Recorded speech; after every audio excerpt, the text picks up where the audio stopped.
What's good, y'all? It's J-Man back with another Masters of Social Work Journey update. We're at week 11, and this one hit different. This week's focus is working in groups because both of my classes that I take right now, we currently are doing group work. We are paired up in random groups and figuring out how to do it. And so today, and our projects are centered around something that are pretty heavy.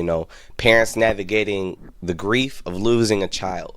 It got real, but let's talk about what this group looked like, how we formed it, and everything like that. But before we get into that, I'm just going to give you guys a quick little update. For anybody who's just now tuning in, this is where I'm at. I'm at week 11. The first 8 weeks, I finished my first 2 classes, and now I'm in my fifth week, something like that. I'm in a few weeks into my second version of courses, and it's getting a little bit more difficult, I can see. Also, my internship starts in about a month, and my internship is going to be Monday to Thursday from 8 to 12 to August to May, and that is heavy.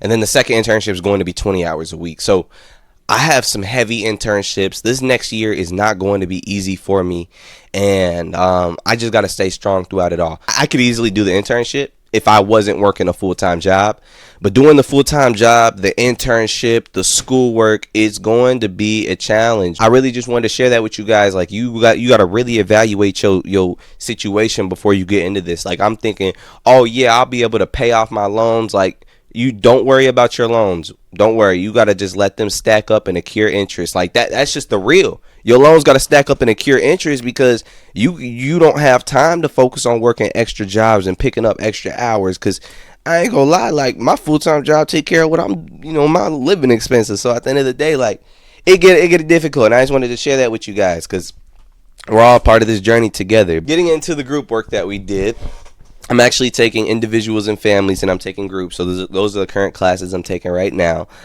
This week was focused on group dynamics, like how groups function, how we as social workers lead or support different groups, what roles we take up in those spaces. But what was powerful was the emotional weight of our group project.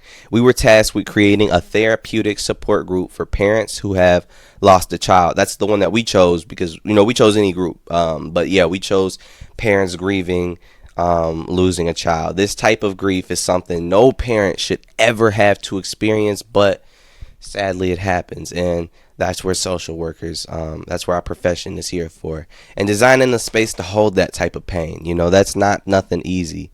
It made us slow down, reflect, and respect the gravity of what we're stepping into as future clinicians, really being able to understand what we're doing and how we're impacting people's lives. And the group work can get a little messy. It was smooth with me. So with my first group, I ended up just finding my group. I went to emails. I sent them all an email because I guess with the things, you can pretty much just search up someone's name if you got your school email, and then boom, you got the students. Sent all the students.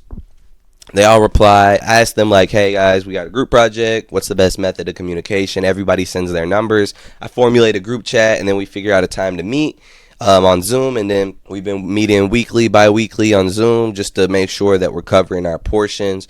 And we're writing a literature review. So like I say, like a lot of these group projects are not going to be easy. Like writing a literature review as a group, like you guys all got to talk about it, write it together. Like it's hard. So we just made sure that we divvied it up, and we're doing good. We doing good, Everybody in my group cool. It's just 3 girls in my group. That's how social work is. I see, it's not a lot of men in social work, but in my group there's 2 women of color, so it's really cool to see that there are a lot of women of color in social work, and that's something that we need. We just need more men of color in social work. But at the end of the day, everybody in social work is heavily respected, and I really appreciate everybody for taking this field because it's not nothing that everybody can do. You know what I'm saying? So if you got the ability and the power to be able to have the empathy and be able to do social work, do it. We ended up meeting. There was no tension. Like it was just real cool. Like I got a lot of love. I had someone in the group, she was like, hey, since you did the majority of the work in the groups together and I don't mind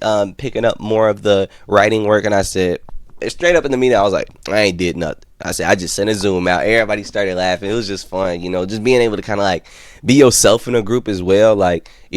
We are in a professional environment, but being able to code switch as well can be very beneficial in those types of spaces. So right now we're in the middle of writing that.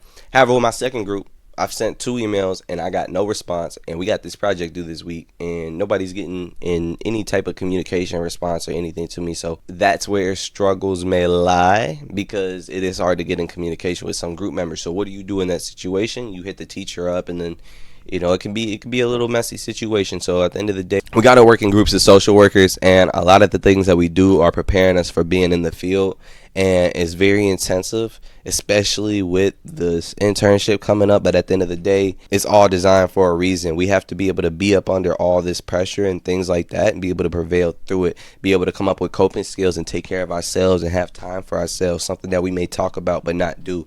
And that's something that I've been doing a lot, is just creating more space for myself. And I have been going through a lot mentally, but I've been still able to keep my head on straight, because I still, at the end of the day, I can have my own space. And it's hard. It's hard. It's hard. I ain't saying I got it all figured out, and I ain't saying I'm the most healthiest mentally, but at the end of the day, I do what I can to show up for everybody around me and to do what I need to do. So I really appreciate y'all for tuning in, man. This was just a quick little update, man, and this is what I'm gonna do. I'm not doing these long videos to just keep you here. I really just want to connect with you guys on a deeper level and really just share, what it's like, because I feel like, I didn't have this, and if I had someone who could pretty much walk through the steps, like on YouTube, and not only walking through the steps is like an expert lens, but as someone who's just doing it, and that's what I'm here for. It's just someone who's just doing it. And so if you got any questions or anything you want to know from me,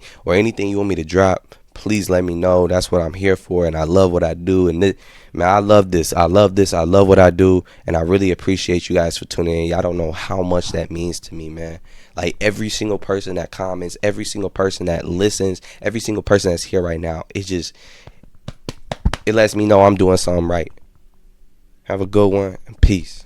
Jamie, I'm not in the mood, man. Life been life.